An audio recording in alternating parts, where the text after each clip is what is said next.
કચ્છમાં વિશેષ કાર્યક્રમનું આયોજન.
So I'm Serafin Weigel. I'm the India and South Asia correspondent of this year, which is the German news. Okay.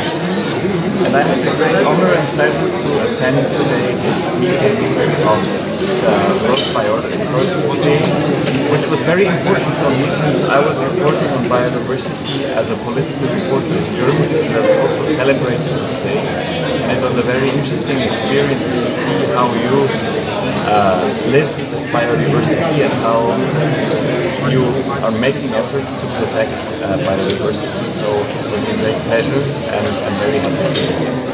So it's the first time for me here. I arrived yesterday and now I'm very curious to see the habitat of the great Indian bustard, which is a very famous bird in Germany since we are following your efforts in observing this bird. And so I'm very happy to visit the sanctuary. आज international biodiversity day है.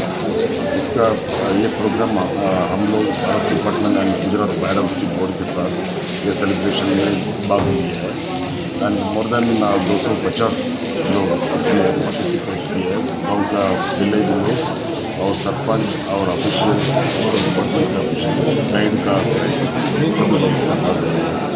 And biodiversity एक important चीज़ होती है. Biodiversity के बिना life नहीं चल सके. Every life form has its own role. तो एक लाइफ फॉर्म दूसरी लाइफ फॉर्म के साथ जुड़ा हुआ है. अगर किसी एक लाइफ फॉर्म का अगर निकाल दिए तो हम लोग का लाइफ का मुश्किल बन जाएगी. इसलिए बायोडाइवर्सिटी कंजर्वेशन बहुत इम्पोर्टेंट है. सो आज आंतरराष्ट्रीय जैव विविधता दिवस पर आपने ये राज्य कक्षा गुजरात बायोडाइवर्सिटी बोर्ड સાથે મળીને કાર્યક્રમ રાખેલા છે, જેમાં કચ્છની આપ સૌ જાણો છો કે કેટલી બધી જૈવ વિવિધતા અહીંયા મળે છે અને એ બહુ ઉપયુક્ત જગ્યા છે આ દિવસની ઉજવણી કરવા માટે. અને પુનેરી ખાતે આપણી જે બાયોડાયવર્સિટી હેરિટેજ સાઇટ છે ત્યાંના લોકોનો અનેક કાર્યક્રમો આજે ઉપસ્થિત અને અમુક લોકો જેઓએ કચ્છમાં બાયોડાયવર્સિટી વિશે યોગદાન આપેલું છે, ચાહે વ્યક્તિગત લોકો હોય અને ગુનેરી ગ્રામ સભાના લોકો છે, એને આપણે સન્માન કરવામાં આવેલું છે. લોકોમાં જાગૃતતા હવે એક અહીંયા સીડ વૃક્ષોના જે સીડ છે એના ડિસ્પ્લે પણ રાખવામાં આવે છે, વાવેતર પણ કરવામાં આવે છે. એટલે આ દિવસે બધાએ સંકલ્પ લેવો જોઈએ કે જે આપણી બાયોડાયવર્સિટી છે, જે વિવિધતા છે એને આપણે સંરક્ષણ કરીએ, સંવર્ધન કરીએ અને દરેક વ્યક્તિ આપણા સહકાર અને સહયોગ આપે. અને જેમ આજે કીધું કે આપણે આ કાર્યક્રમમાં જેટલા લોકો આવ્યા છે તેઓને વૃક્ષ સેપલિંગ પણ આપવામાં આવશે. તો બધાને વિનંતી છે કે આપણે પોતાનો ફાળો આપીએ જે વિવિધતા. હું શ્રેયસ કુમાર પટેલ બાયોડાયવર્સિટી બોર્ડમાં હાલ DCF તરીકે ફરજ બજાવી રહ્યો છું અને આજે વિશ્વ જૈવ વિવિધતા દિવસ છે 22મી એપ્રિલ અને જેમાં આપણે આજે કચ્છ વન વિભાગ અને ગાઈડ તરફથી એક સંયુક્ત ઉપક્રમે એક પ્રોગ્રામ યોજાયો અને જેમાં કચ્છની પસંદગી એટલા માટે કરવામાં આવી કે કચ્છ એક બાયોડાયવર્સિટી હોટસ્પોટ તરીકે જાહેર થયેલ વિસ્તાર છે અને જેમાં વિશ્વમાં આપણે ઘણા એવા હોટસ્પોટ ગણીએ કે જેમાં બાયોડાયવર્સિટીનું વૈવિધ્ય હોય તેવો કચ્છ એક વિસ્તાર છે.